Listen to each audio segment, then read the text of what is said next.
Հարգելի պարոն Ռուբինյան, հարգելի պատգամավորներ, առևտրաարդյունաբերական պալատների մասին օրենքում եւ կից օրենքներում փոփոխություններ եւ լրացումներ կատարելու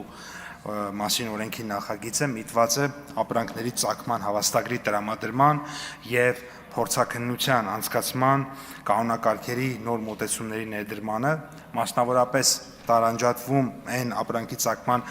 հավաստագրի տրամադրման եւ փորձաքննության իրականացման գործընթացները։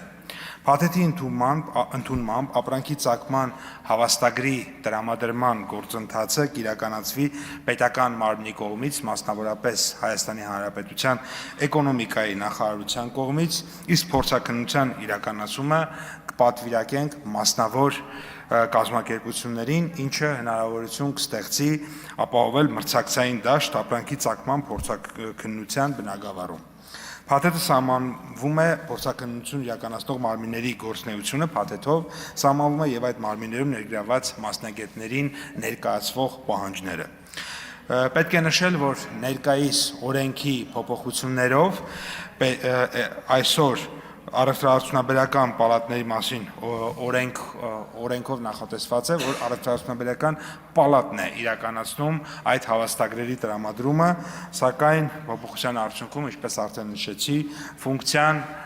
տրամադրվելու է էկոնոմիկայի նախարարությանը։ Այլ օրենքներով ըստ էության փոփոխությունները սպասարկում են այս հիմնարար փոփոխության իրականացմանը։ Թերևս այսքանը առաջինից երկրորդ ընթերցման ընթացքում որոշակի իրավական տեխնիկային վերաբերվող փոփոխություններ ենք արել, այլ բովանդակային փոփոխություններ արված չեն։ Շնորհակալություն։ Շնորհակալություն, քանի որ պատգամավորները գրավոր առաջարկներ չեն ներկայացրել, հարցեր չեն լինի, կարող եք զբաղեցնել ձեր տեղը։